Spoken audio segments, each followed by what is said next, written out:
వాక్యమే నన్ను బ్రతికించెను, బాధలలో నెమ్మదినిచ్చెను. అనుదిన ఆత్మీయమన్న కార్యక్రమానికి మీ అందరినీ ప్రేమపూర్వకంగా ఆహ్వానిస్తున్నాం. ఈ దినము ఆంధ్ర క్రైస్తవ కీర్తనల పుస్తకం నుంచి 291వ పాట పాడుకుందాం. ధరణిలో నీదనమూలెల్లా ధరణి పాలైపోవును, ధరణిలో నీదనమూలెల్లా ధరణి పాలైపోవును. గరిమతోడా నీవు గైకొను, గరిమతోడా నీవు గైకొను, నిరతముండెడి ధనమును, ధరణిలోని ధనములెల్లా ధరణి పాలైపోవును. యేసునందు నిత్య జీవ పిపుడు దేవుడిచ్చును, యేసునందు నిత్య జీవ పిపుడు దేవుడిచ్చును. తీసుకొనుము దాని వేగము, తీసుకొనుము దాని వేగము, దివ్యవరముగా నమ్మికన్, ధరణిలోని ధనములెల్లా ధరణి పాలైపోవును. విడువు నీదు పాపములను తడువు చేయుబోకుమి, విడువు నీదు పాపములను తడువు చేయుబోకుమి. విడువకున్నా నీకు గల్గు, విడువకున్నా నీకు గల్గు వేదనది కాంబు పో, ధరణిలోని ధనములెల్లా ధరణి పాలైపోవును. దేవకృపను బోలు నాటి దివ్య భాగ్యమొకటియున్, దేవకృపను బోలు నాటి దివ్య భాగ్యమొకటియున్. నీవు చూడబోవు మిత్ర, నీవు చూడబోవు మిత్ర, నేట నెచట వెదకినన్, ధరణిలోని ధనములెల్లా ధరణి పాలైపోవును. క్రీస్తునందు ప్రియమైన దేవుని బిడ్డలారా, మరొక నూతనమైన దినము దేవుడు అనుగ్రహిస్తూ ఉన్న అనుదిన ఆత్మీయమన్న కార్యక్రమానికి మిమ్మల్ని అందరినీ కూడా ప్రేమపూర్వకంగా ఆహ్వానిస్తూ ఉన్నాను. ఈ సమయంలో పరిశుద్ధ గ్రంథంలో నుండి ఆయా వ్యక్తుల ద్వారా మనం ఏమి నేర్చుకోవాలని దేవుడు ఉద్దేశించి ఉన్నాడో అటు ఉద్దేశంలో ప్రకారము ఆయా వ్యక్తుల ద్వారా కొన్ని పాఠములను మనం నేర్చుకుంటూ ఉన్నాం. ఈ రోజు మత్తయి సువార్త 19వ అధ్యాయము 16వ వచనం నుండి మనం చూస్తే అక్కడ ఒక వ్యక్తి వస్తూ ఉన్నాడు. ఆయన యేసుక్రీస్తుతో మాట్లాడుతూ అంటూ ఉన్న మాట, బోధకుడా నిత్య జీవము పొందుటకు నేను ఏ మంచి కార్యము చేయవలెనని ఆయనను అడిగాను. ఇది మనకందరికీ కూడా బాగా ఫెమిలియర్ గా ఉన్న సంఘటనే. ఎందుకంటే ఇప్పుడు మనం చదువుకున్న ఇదే మాట లేకపోతే అదే సందర్భము 3 సమదృక్పథ సువార్తల్లో ప్రస్తావించడం జరిగింది. ఇక్కడ మత్తయి సువార్తలో 19వ అధ్యాయము 16వ వచనం నుండి 26వ వచనం వరకు, మార్కు సువార్తలో 10వ అధ్యాయము 17వ వచనం నుండి 31వ వచనం వరకు, అలాగే లూకా సువార్తలో 18వ అధ్యాయము 18వ వచనం నుండి 25వ వచనం వరకు ఉన్న భాగంలో మనం చూస్తాం.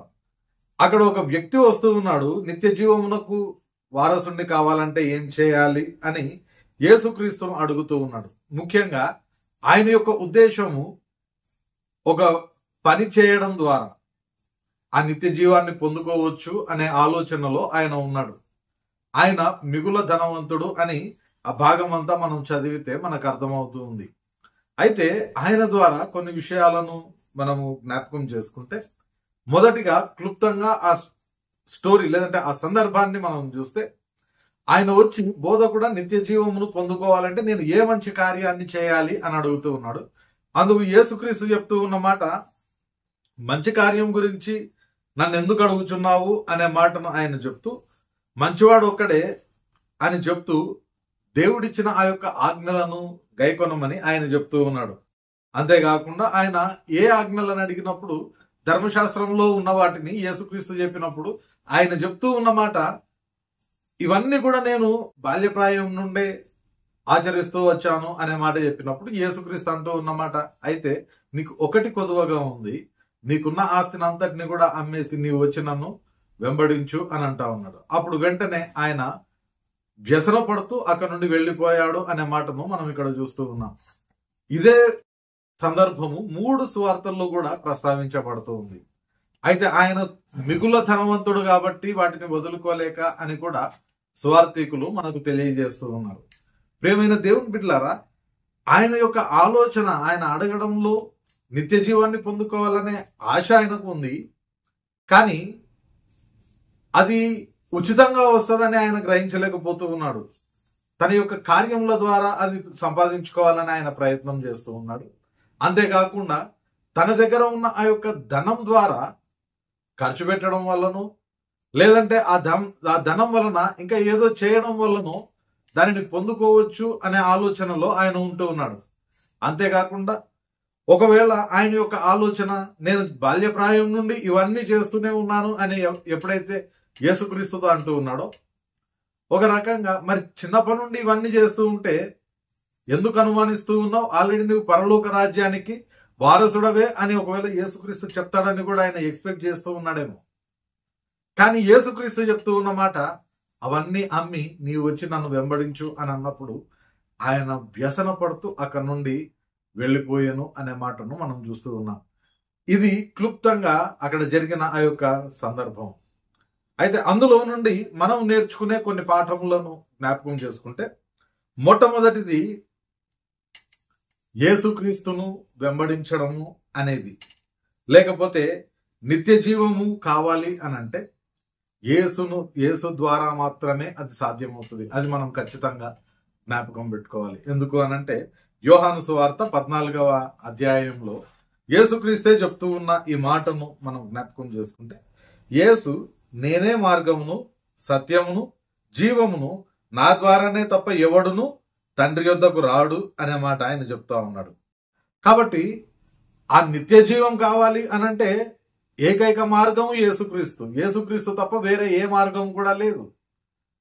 ఆ యవనస్తుడేమో తన యొక్క క్రియల ద్వారా నిత్య జీవాన్ని పొందుకోవాలనే ఆలోచనలో ఉంటూ ఉన్నాడు. లేదంటే ఆ ధనాన్ని ఖర్చు పెడుతూ ఆ దేవుని కొరకు ఏదో చేయడం ద్వారా దాన ధర్మాలు చేయడము, లేదంటే ఇంకొకటి చేయడము, లేదంటే గుళ్ళను కట్టించడము, ఏదో చేస్తూ దేవుని యొక్క ప్రసన్నత చూడొచ్చు అనే ఒకవేళ అటువంటి ఆలోచనలో ఉండొచ్చేమో. ఎందుకంటే అనేకమైన మత విశ్వాసాల్లో మనం చూస్తూ ఉంటాం, దేవునికి ఏదైనా చేస్తే మనకు వస్తుంది అనే ఆలోచన అనేకమైన విశ్వాసాల్లో మనం చూస్తాం. ఒకవేళ ఈయన కూడా ఆ విధంగానే తన దగ్గర ఉన్న డబ్బు ద్వారా ఏదైనా చేయొచ్చు అనే ఆలోచన ఒకవేళ ఆయనకు ఉండి ఉండొచ్చు.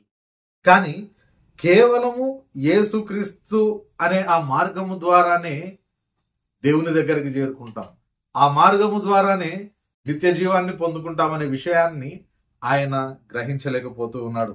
అయితే యేసుక్రీస్తు కూడా మన నుండి ఎక్స్పెక్ట్ చేస్తూ ఉన్నది ఏంటంటే, మనము కేవలము ఆయనను మన సొంత రక్షకునిగా అంగీకరించడం మాత్రమే కాదు, కానీ మన జీవితానికి ఆయనను దేవునిగా చేసుకోవాలని యేసుక్రీస్తు మనల్ని బట్టి ఎక్స్పెక్ట్ చేస్తూ ఉన్నాడు.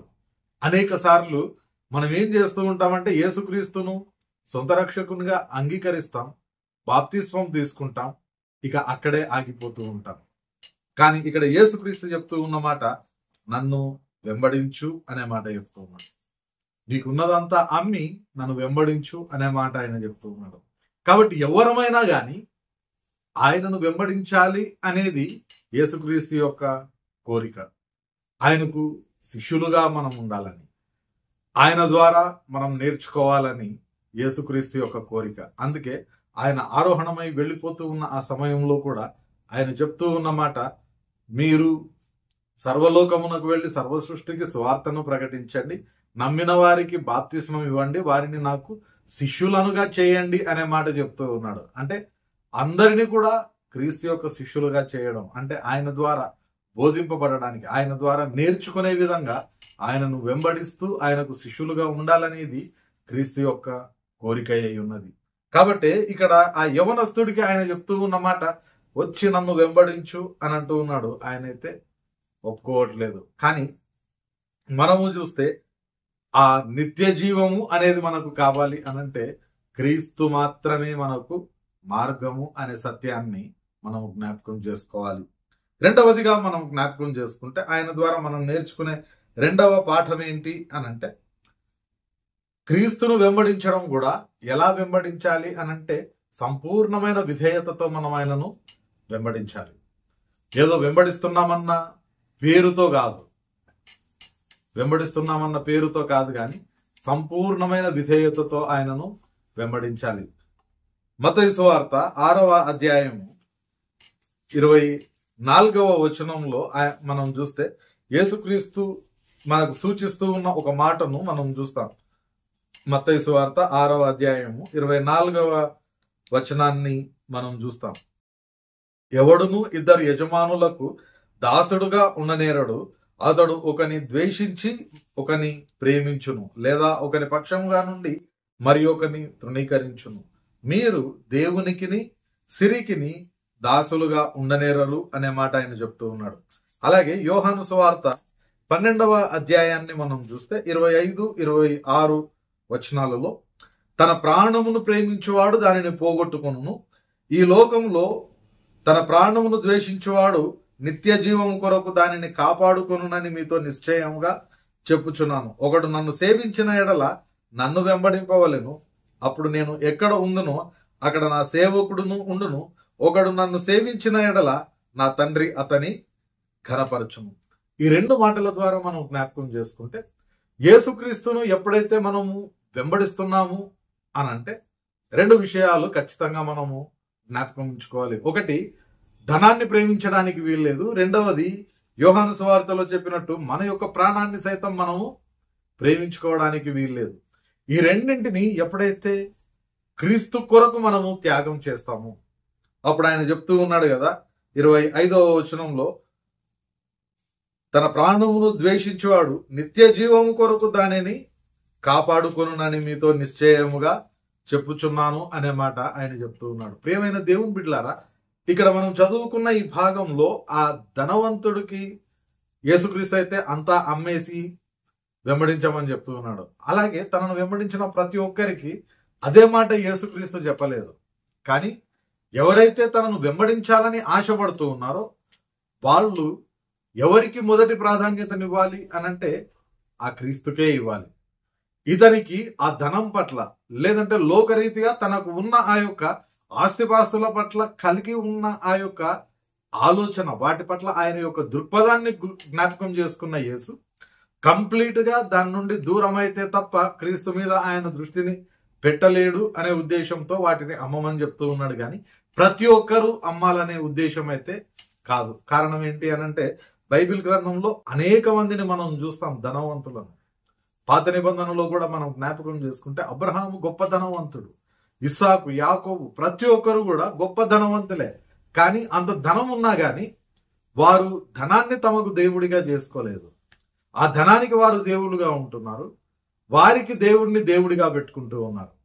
కాబట్టి ఆ ధనాన్ని మన కంట్రోల్లో పెట్టుకున్నంత వరకు ఎంత ధనం మన దగ్గర ఉన్నా దేవునికి ఏ ప్రాబ్లం లేదు. కానీ ఆ ధనం చెప్పినట్లుగా ఒకవేళ మనం చేయడానికి ప్రయత్నం చేస్తే, లేకపోతే దేవుని యొక్క స్థానాన్ని ధనానికి ఇవ్వడానికి మనం ప్రయత్నం చేస్తే, అది కేవలం ధనమే కాదు, యోహాను సువార్తలో చెప్పినట్లు మన ప్రాణమైనా కానీ దేవుని కంటే ఎక్కువగా ప్రాధాన్యతను ఒకవేళ ఇవ్వడానికి ప్రయత్నం చేస్తే మనము నిత్య జీవమునకు వారసులము కాము. కాబట్టి ఈ మాటలు మనము ఖచ్చితంగా జ్ఞాపకం చేసుకోవాలి.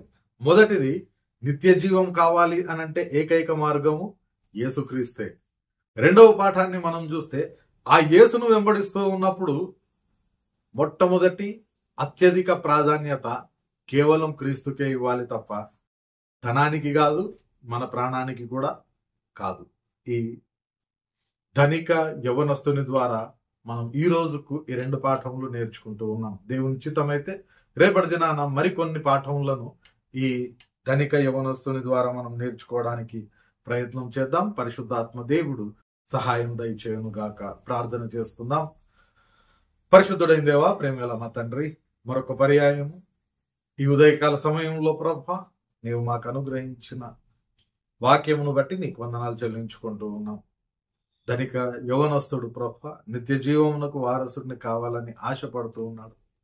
నీ దగ్గరకు వస్తూ ఉన్నాడు, కానీ నీవిచ్చిన సూచనను, నీవిచ్చిన మాటను ప్రభా నెరవేర్చలేక ఇహలోకపు ధనం మీద ఆశపడి వ్యసనపడుతూ తిరిగి వెళ్ళాడు.